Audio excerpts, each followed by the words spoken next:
YCP అధినేత జగన్ రాజకీయాల్లోకి నేరుగా వచ్చారంటారు. నిజం చెప్పాలంటే ఆయన రాజకీయ పాఠాలు ఎవరి దగ్గర నేర్వలేదు. ఆయనే గనుక నేర్చుకోవాలి అనుకుంటే ఇంట్లోనే దిగ్గజ నేత వైఎస్ఆర్ రూపంలో ఉన్నారు. అయితే జగన్ కి రాజకీయాల పట్ల ఎప్పుడు ఆసక్తి కలిగిందో కూడా ఇక్కడ ప్రధానమే.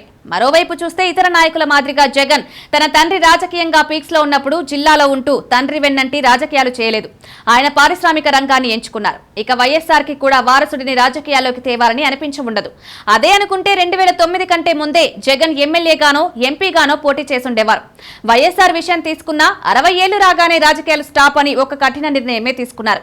అయితే రెండోసారి బోటాబోటీతో కాంగ్రెస్ ఉమ్మడి ఏపీలో అధికారంలోకి రావడంతో పాటు కాంగ్రెస్ లో అందరికీ ఆమోదయోగ్యమైన నేతగా నాటి యూపీఏ సర్కార్ రెండోసారి అధికారంలోకి రావడానికి అత్యధిక ఎంపీలను ఇచ్చిన ముఖ్య నేతగా ఆయనకే సెకండ్ టర్మ్ సీఎం పీఠం దక్కింది. కానీ విధి మరోలా తలచి ఆయనను కానరాని లోకాలకు తీసుకుపోయింది. జస్ట్ 3 నెలల ఎంపీగా జగన్ రాజకీయ క్షేత్రంలో ఒంటరిగా నిలబడాల్సి వచ్చింది. ఆయనకు రాజకీయ అనుభవాలుంటే ఎదుర్కొన్న సమస్యలు ఎదురు దెబ్బలే అని చెప్పాల్సి ఉంది. జగన్ కాంగ్రెస్ నుండి బయటకొచ్చాక ఆయనను ఎంచుకున్నది రాజకీయాల్లో తలపండిన వారు కాదు. అప్పటిదాకా రాజకీయాల పట్ల ఆసక్తి ఉన్నా తెర వెనక ఉన్నవారే కావడం విశేషం. అలాంటి వారినే జగన్ దగ్గరకు తీసి తన కోటరీలో ఉంచుకున్నారు. వారికే అందలాలిచ్చారు. వారినే పూర్తిగా నమ్మారు. వారికి పదవులు అన్ని ఇచ్చాను కదా, తనతోనే కష్టంలో సుఖంలో ఉంటారనుకున్నారు. అంతేకాదు, పదవులు ఒకసారి ఇచ్చి మరోసారి పక్కన పెట్టిన వారు తన ఆలోచనను అర్థం చేసుకుంటారనుకున్నారు. కానీ అలా ఏమీ జరగలేదు. ఇదే అసలైన రాజకీయం. రాజకీయాల్లో ఎప్పుడూ లాభ నష్టాలే ఉంటాయి తప్ప అధినేత కష్టాలు, పార్టీ కష్టాలు ఏ రోజు ప్రథమ స్థానంలో ఉండవు. ఆయన నీడలాంటి వారు కూడా గుడ్ బై చెప్తుంటే జనాలు ఇదంతా కామన్ అనుకున్నారు.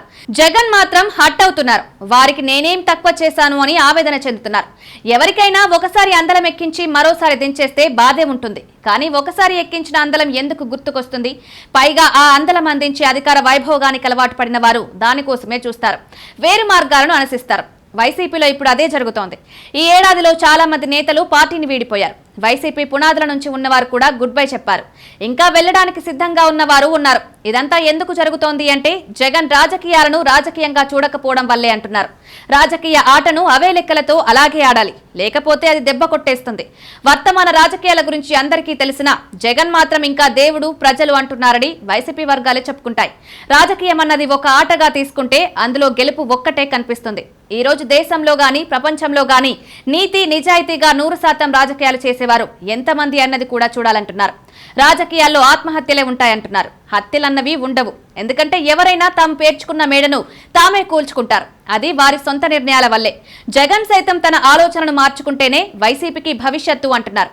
అంతే తప్ప బయటకు వెళ్లిపోయిన వారిని విమర్శించడం వల్ల ఒరిగేది ఉండదంటున్నారు. పైగా ఒక నాయకుడికి పదవి ఇచ్చే ముందు ఆయన మీద జగన్ వంటి వారు వేసుకున్న అంచనాలు తప్పు అని వారు పార్టీ గేటు దాటేసినప్పుడే జగన్ కి తెలుస్తోందంటున్నారు.